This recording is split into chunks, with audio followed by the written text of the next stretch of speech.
This is basically a follow-up video to my last one, showing the fakery with supposedly Turkey shooting down that Russian jet on the Syrian border, and also the rescue helicopter supposedly being blown up.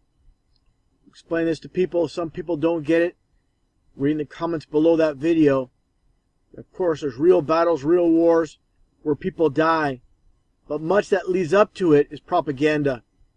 I'm going to show this battle that supposedly took place on the Syrian border between ISIS fighters and Syrian Kurds. Take a look at this footage, and you're going to see how fake this is. Just pointing out the details like I always do. The devils are always in the details. Take a look. They have been reporting to us each day that ISIS has been making progress. A few more miles each day. Now, just take a look up on that ridge line now. You have people, regular civilians supposedly, watching a battle take place. Completely ridiculous. If you know there's a battle taking place, you're not going to stick around. You're going to take off. Completely ridiculous.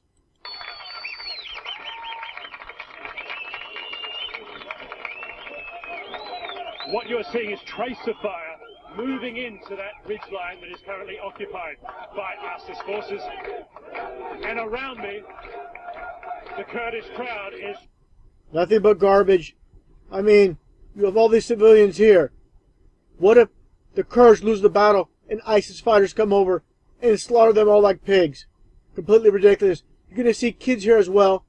You're going to see cars below that were parked here for this basically, like I said, a propaganda video. And tell me any time in history where there's a battle, a war, where there's a crowd gathering like it's a sporting event. Completely ridiculous. What are you going to have Mustafa and Ali and Abdul all gather watching this battle? What are they going to say? Let's get some popcorn, let's make some shish kebabs, and let's watch this battle? Completely ridiculous how people buy this. You know it's on CNN, you know it's fake, you know it's phony garbage, and also a CNN reporter at the scene as well. Again, if they lose the battle, say, for example, ISIS is real, and the Kurds lose, all slaughtered. Let's take a look a little bit more at this footage. cheering. Take a listen. There's kids here. Look. Young kids. Little guys. What's going on?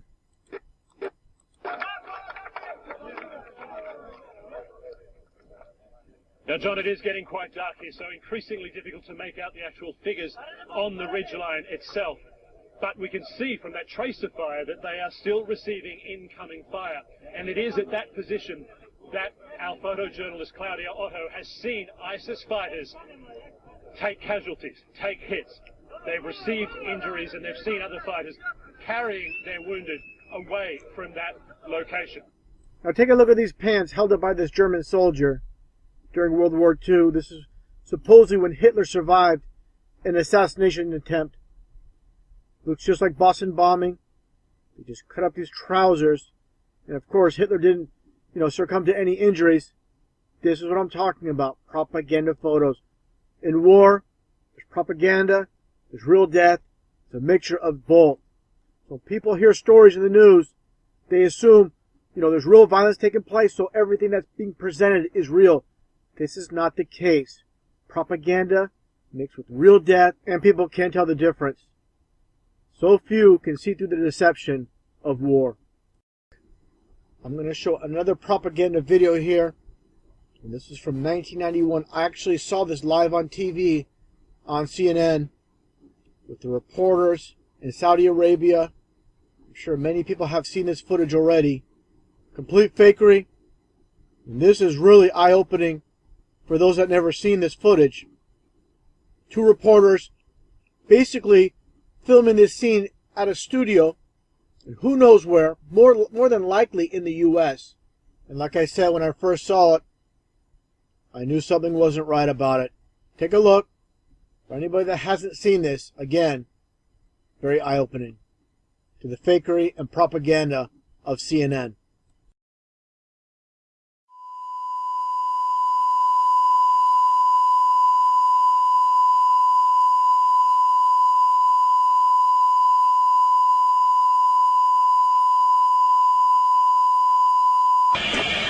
CD, if you need to take cover, I notice that you've got your gas mask in your hands. If you need to put it on, please do so. If you need to take cover, please do so.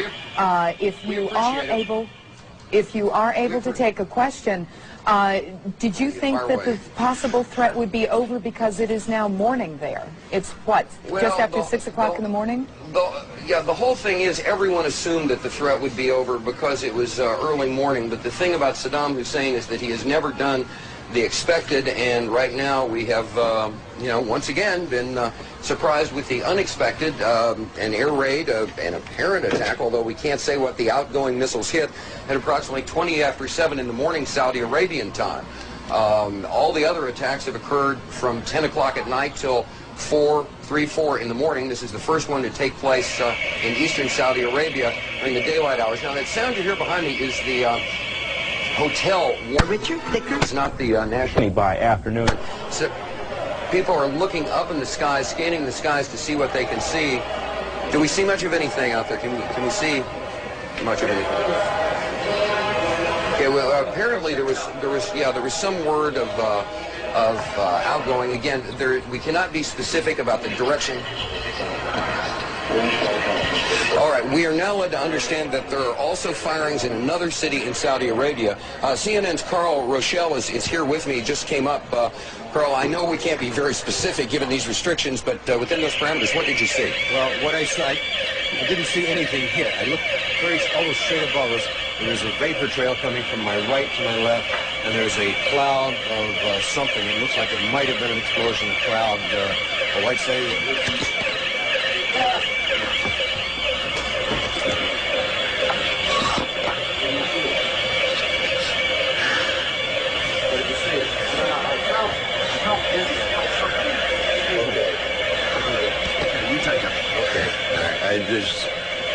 My apologies for that. He's putting on a gas mask. There hasn't been any gas dropped here, but we could tell. You smell anything? No. You may smell some of the fumes from a missile exhaust going off. The missiles use a rocket, a cordite, some sort of burning. We just heard a little thump just then. But I have to apologize for that. I caught a whiff of something and felt momentarily dizzy. You're more experienced, military experience than I am, but it might have been a little gas from the rocket exhaust. It wasn't anything. A lot of people have their respirators on just in case. And again, you run to get down here. You, in my case, jumped out of bed, hearing the air raid warning go on. You run down 3 flights of stairs to get out of here. It's probably 100 yards. You hyperventilate a little bit, and you're nervous. One thing we have to point out, just so people won't think people are panicking. Most people are in their shelters. They've taken cover in their shelters, and in the time we've been in Saudi Arabia, I've not seen any evidence of panic in the streets or people running around. People are not exactly taking this as a matter of course.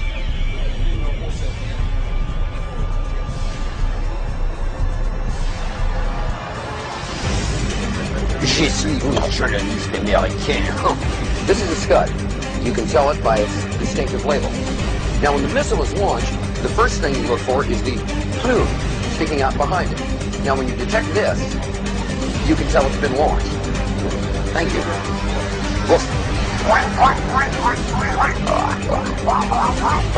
Geopolitics by Dan Quayle. I'm going to go get my hamburger and my coffee. All clear. Every time I order something, this happens. All clear. Thank you.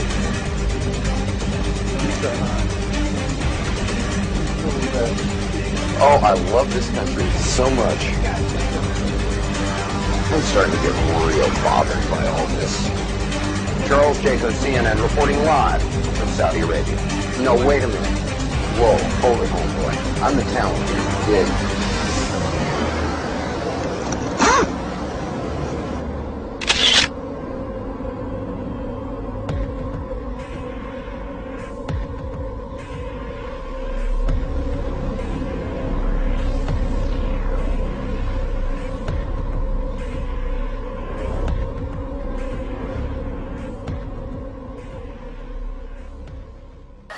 You watch it on the news. It was on CNN, it's true. I seen it on Fox. It's real. It's bullshit. We got him.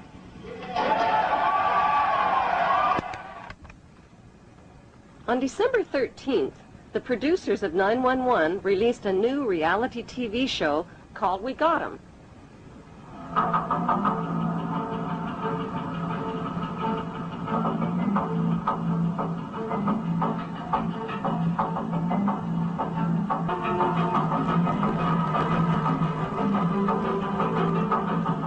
The Iraqi people claimed the We Got 'Em video show was staged.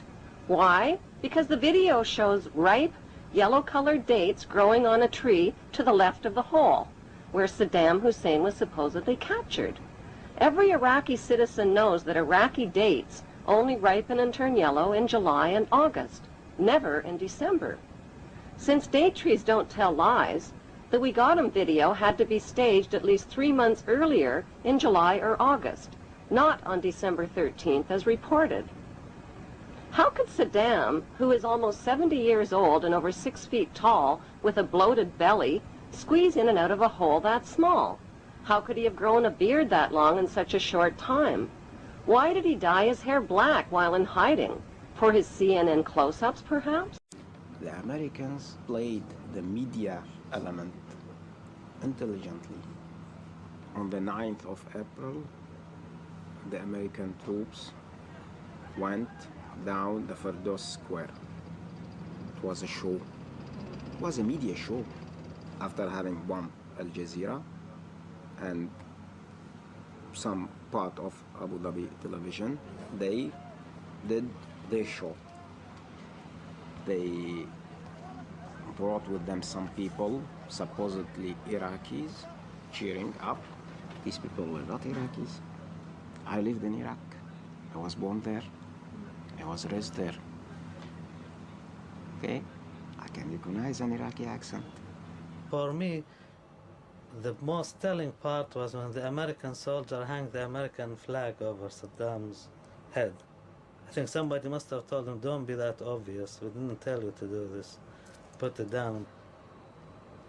There's not a sense of celebration, it's a sense of relief. They're seeing Saddam Hussein disappearing. That makes them feel like a big burden is taken off their shoulders, but they're not welcoming the Americans as true liberators. It was a very clever idea what they did, of course. They did it on purpose. They knew they were coming to the square where all the journalists were, where everybody was going to be live and was going to forget everything else that they had done. They were going to forget 24 hours what had happened. They were going to forget all the civilian casualties. They were going to forget everything. All that was going to be remembered was the statue. And I bet you they brought in these teenage guys who like broke the statue, put it down. They brought them in with them. Because if you notice, they're all sort of the same age, no women, and they all went in, and it was the same people on the square. You couldn't see more people gathering from the houses around. No one came down to the street to see what was happening, because people are scared. And these people who came in, how come one of them had the flag of Iraq before 1991 in his pocket?